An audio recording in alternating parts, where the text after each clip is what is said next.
তারা বাংলা, ইংলিশ বা অন্যান্য সাবজেক্টে যেভাবে পাশ করবে, ঠিক খেলায় সেই থিওরিক্যাল এবং পাশাপাশি আমাদের প্র্যাকটিক্যাল মাঠে থাকার মাধ্যমে তারা সেই পরীক্ষায় উত্তীর্ণ হবে। 495টি উপজেলাতেই খেলার মাঠ সুন্দরভাবে প্রতিষ্ঠিত করা হবে। আমাদের দেশের সকল উপজেলায় মিনি স্টেডিয়াম অথবা মানসম্পন্ন খেলার মাঠ প্রতিষ্ঠা করার পরিকল্পনা সরকারের রয়েছে।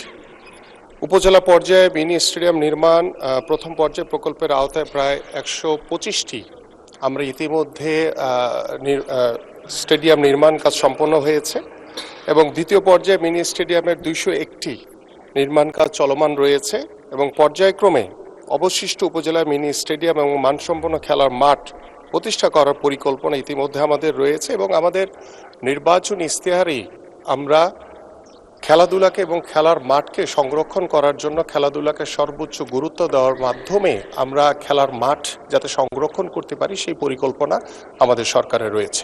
ধন্যবাদ মাননীয় স্পিকার। ধন্যবাদ মাননীয় প্রতিমন্ত্রী আপনাকে। মাননীয় সংসদ সদস্য জনাব জহিরুল ইসলাম একটি সম্পূরক প্রশ্ন করতে পারেন। স্পিকার, আপনাকে ধন্যবাদ। আবার নির্বাচনী এলাকা হচ্ছে চট্টগ্রাম 16 বাঁশখালী, দক্ষিণ চট্টগ্রামের কক্সবাজারের সীমান্তবর্তী এলাকা, যেখানে পাহাড়ি ডল এবং আমাদের জলোচ্ছ্বাস ঘূর্ণিঝড়ে বারবার আক্রান্ত হয়।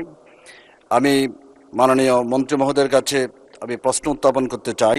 শিয়া বাটার ও ভিটামিনে সমৃদ্ধ লিলি বিউটি সোপ, তারুণ্যময় উজ্জ্বল ত্বকের জন্য।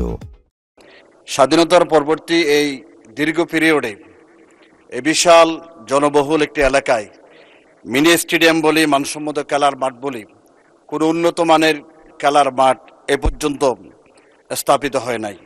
আমি অনুরোধ করব উপজেলা সদরে একটি মিনি স্টেডিয়াম ভৌগোলিক এবং দূরত্ব বিবেচনায় একটা উপজেলায় মিনিমাম 2-3টা মাঠ যদি খেলার উপযোগী করা হয়, অ্যাভেলেবেল গতানুগতিক বরাদ্দ না দিয়ে আমরা পরিকল্পিতভাবে একটা মিনি স্টেডিয়াম আর 2-3টা ভৌগোলিক এবং দূরত্ব বিবেচনায় যদি খেলার মাঠকে উপযোগী করতে পারি, আর সাথে সাথে উপজেলা ক্রীড়া সংস্থাকে নামে মাত্র না রেখেই ক্রীড়া শিক্ষকদেরকে সত্যিকার তাদের যুগোপযোগী খেলাধুলায় যারা ছাত্র যুবকদেরকে মোবাইলমুখী না করে, মোবাইলে জুয়া খেলা থেকে শুরু করে ছাত্র যুব সমাজ ধ্বংস হতে যাচ্ছে, উপজেলা ক্রীড়া সংস্থাকে গুরুত্ব দিয়ে প্রয়োজনীয় ফান্ড দিয়ে আমরা সেন্ট্রালি এই বিষয়কে গুরুত্ব দিলে আমার মনে হয় আমার এই বিষয়টি ফলপ্রসূ হবে।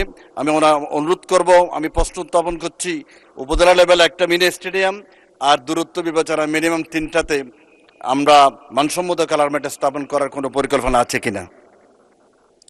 মাননীয় প্রতিমন্ত্রী, তার আগে মাননীয় সংসদ সদস্য আপনারা যারা কোশ্চেন করবেন, আমরা স্টেটমেন্ট না করে সরাসরি কোশ্চেনে চলে যেতে চাই, টাইমটাকে আমরা ইউজ করতে চাই। মাননীয় প্রতিমন্ত্রী। ধন্যবাদ মাননীয় স্পিকার এবং আমি ধন্যবাদ জানাচ্ছি আবারও আমাদের মাননীয় সংসদ সদস্যকে। আমি আপনার মাঝখানের যে বিষয়টি বলেছিলেন যে আমাদের তরুণ সমাজ, আমাদের যারা ভবিষ্যৎ প্রজন্ম যারা অনৈতিক বিভিন্ন কর্মকাণ্ডের সাথে জড়িয়ে যাচ্ছে, সেই উদ্দেশ্য নিয়ে আমি একটি বিষয় আপনাদের সামনে উপস্থাপন করতে চাই।